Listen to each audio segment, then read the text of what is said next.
Bom, dito isso, feito o resumo, vamos para a nossa entrevista ao vivo desta terça-feira. Tenho a satisfação de conversar agora com o Luiz Fernando Gutierrez Roque. Ele é analista e consultor especializado em soja da consultoria Safras e Mercado. Luiz Fernando, muito bem-vindo. Mais uma vez é bom conversar com você aqui, botar uma atualização aqui no nosso mercado de soja, que nos principais produtos do agro brasileiro. Bom, eu citei aqui agora o comportamento de hoje. A soja está uma certa gangorra aqui, cai num dia, sobe no outro, mas não tem muita coisa a esperar de positivo pela frente, né? Parece que o mercado tem uma tendência a seguir pressionado, né? Parece que, apesar desses sinais aí de veranico nos Estados Unidos, com muito calor, a safra está indo bem, né? Muito boa noite, Luciano. Conta pra gente como é o teu sentimento com relação ao comportamento do mercado de soja nesse momento e suas tendências. Boa noite. Boa noite, Silmar. Boa noite a todos. Obrigado pelo convite. Opa.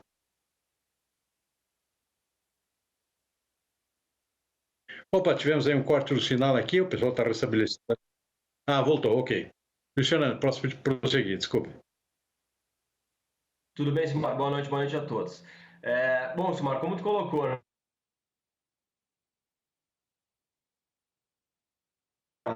Para fazer o mercado romper esse patamar de $12 ou até engatar uma perda um pouco mais relevante, né? O que o mercado olha? O mercado olha para a safra americana, né? Como tu bem falou já, a safra americana vem andando bem, tanto na soja quanto no milho. A gente não tem problemas relevantes com relação à safra americana nesse momento. Não tem por que falar em nada diferente de uma safra cheia para essas duas commodities aí. Por enquanto, obviamente tem todo o clima ainda, né, durante os meses de julho e agosto, principalmente, para a definição de safra, mas a verdade é que fazia muito tempo que a gente não viu uma safra americana largando, né, entre aspas, tão bem como está largando agora. Né? A gente tem realmente uma qualidade das lavouras muito elevada, mais de 70% das lavouras de soja e milho estão em boas ou excelentes condições, a umidade do solo está adequada na maior parte do cinturão produtor, então realmente a gente não tem problemas. E essa questão climática, né, ou essa tendência de uma safra cheia, se o clima continuar positivo, é o que impede que soja suba, né? Especialmente a soja. Então a gente vê que o mercado está encontrando um equilíbrio de curto prazo aí entre 11,50 e $12, né? Depois que ele perdeu o patamar de 12 após aquela volatilidade, né? no meio de maio, muito em cima de questões envolvendo safra brasileira, né? As enchentes aqui no Rio Grande do Sul, algumas questões envolvendo greve na Argentina que podiam, né, impedir um melhor escoamento da safra argentina. Depois que ele perdeu essa parte especulativa de maio, ele perdeu esses $12 e agora entra nesse mercado climático, que é o mercado que dita o rumo agora, né, para os contratos futuros em Chicago, a partir de maio normalmente, né? Então, como tu colocou, safra, o plantio finalizado praticamente nos Estados Unidos, um pouquinho só de área a ser plantada, mas também os trabalhos de plantio evoluíram muito bem por lá. Né? A gente não vai ter área deixando de ser plantada, tanto na soja quanto no milho, por algum problema. Então, vão conseguir plantar toda essa área. Então, é isso. Então, esse cenário de uma possível safra cheia nos Estados Unidos é o que impede o mercado de ganhar fôlego. E, claro, pode pressionar mais à frente esses contratos para patamares um pouco mais baixos. Agora, para efeito do nosso mercado aqui no Brasil, apesar dessa pressão lá em Chicago, temos, acho que, alguns fatores aqui atuam no sentido oposto. Um, acho que é o mercado de prêmios, eu acho que a tendência é dar uma melhorada, imagino eu, e o câmbio, né? O câmbio realmente está com o dólar praticamente subindo todos os dias, 5,43 hoje. Isso dá uma segurada nos preços internos, né? Pelo menos existe esse fator positivo. Alguma tendência nesses dois fatores aqui, ou seja, prêmios pode melhorar mais, por exemplo? Sem dúvida, esses dois fatores, Silmar, ajudaram a segurar preço aqui no Brasil nas últimas sessões, tá? Então, principalmente o câmbio, né, que saiu de 5 e pouco aí para quase 5,40, agora um pouco mais que isso até. Esse fator está sendo muito importante para manter a conta, né, da formação do preço da soja um pouco mais alta e não mais baixa, olhando para Chicago. Né? E os prêmios também, os prêmios estão se mostrando bastante firmes, né, na soja. A gente não vê o mercado cedendo. Exatamente porque a gente tem um ambiente mais positivo para prêmios nos próximos meses, porque a gente teve uma perda produtiva importante no Brasil nesse ano.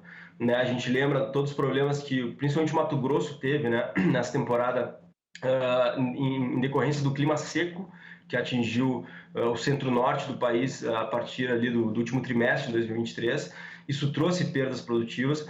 Agora a gente soma essas perdas produtivas às perdas do Rio Grande do Sul, né, que pelo menos aí 2, 3 milhões de toneladas foram perdidas pelas enchentes aqui no Rio Grande do Sul.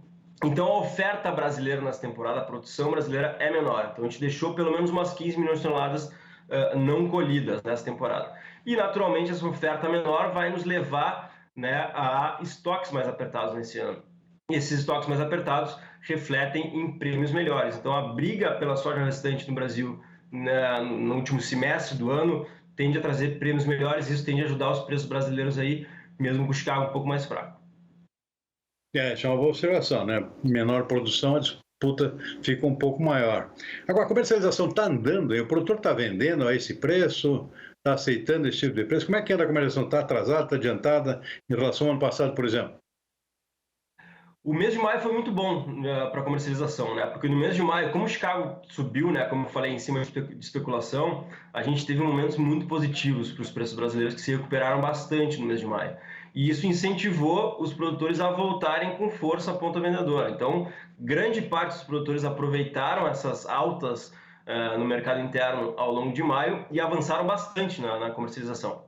A gente vinha até o início de maio, mais ou menos 50% da safra negociada. De maio para início de junho, esse percentual pulou para mais ou menos 65%. É um pouquinho atrasado ainda frente à média, que é 71% para essa época do ano, mas é um salto importante. A gente andou 15 pontos percentuais aí num mês, é um salto bem importante, que mostra que o produtor aproveitou esses repiques de preços, principalmente ao longo do mês de maio, para voltar com mais força ponta vendedora. Então, o ritmo melhorou, mas ainda está um pouquinho atrasado frente à média das últimas 5 safras aí para esse período do ano. Olha, Fernando, continua aí uma certa divergência com relação ao tamanho da safra, né? Tem número para tudo que é gosto aí. Estreitou um pouco mais, né? Estreitaram mais as estimativas. A estimativa de vocês está praticamente fechada, aí, se não me engano, é 149, né? Milhões de toneladas, é isso?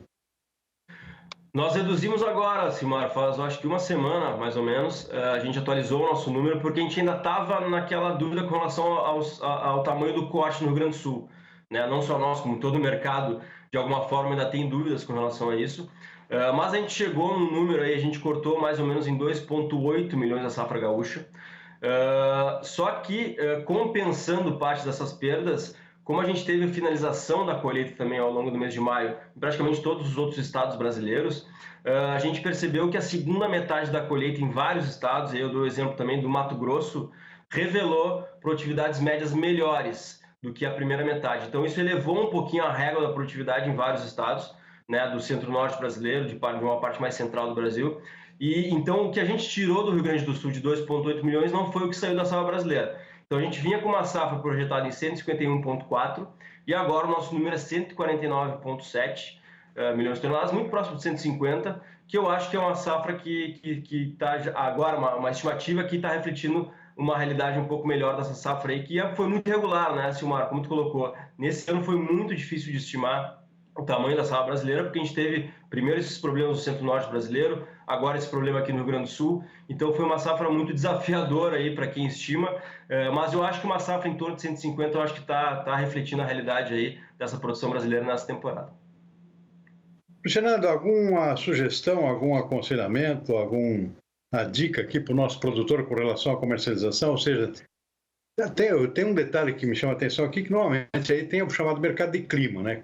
Consegue mexer com o mercado nessa época de definição da safra americana. O mês crítico é mês de julho, né? Julho e agosto, né? Julho e agosto. Principalmente agosto, eu acho, Silmar, né? Que é a definição ali, a finalização, né, do desenvolvimento das plantas. Obviamente que o mês de julho também é importante, né, mas o mês de agosto, até porque o mês de agosto, nos mapas climáticos, ele está mostrando um mês um pouquinho mais complicado, digamos assim. Não quer dizer que vai se confirmar, mas é um mês que pode ser de chuvas um pouco abaixo da média nos Estados Unidos, e isso pode trazer alguma especulação. Então, assim, eu acho que o produtor tem que ficar de olho nisso. Eu acho que repiques de Chicago devem ser aproveitados, porque, de novo, né, o macro, né, a tendência nesse momento aponta mais para baixo do que para cima, principalmente com relação a Chicago. Então, o produtor tem que aproveitar esses momentos, principalmente para negociar a soja da safra nova, né, que pode sofrer mais baixas, mais acentuadas, digamos assim, em se confirmando uma safra americana maior, uma safra americana cheia. Então é importante o produtor avançar na negociação da safra nova, nos repiques de Chicago, porque ele está atrasado, tá? A gente tem mais ou menos uns 9, 10% de soja comercializada, contra uma média de 15, 20. Então é importante o produtor aproveitar e avançar. Muito bom. Bom, só para finalizar aqui, estou vendo aqui que vocês estão promovendo um curso aqui de comercialização de mini soja. Safras é muito famoso por esse tipo de curso, né? Vai ser em São Paulo, 17 e 18 de julho, é isso? Isso interessa a produtores também, não é só para agentes do mercado, né?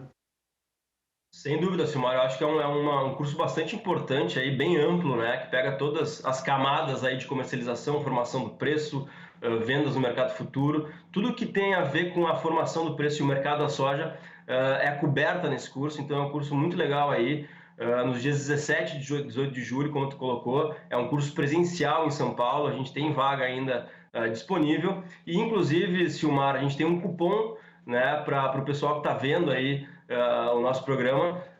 Terra 200 é o cupom que dá um desconto aí de R$200 na compra desse curso.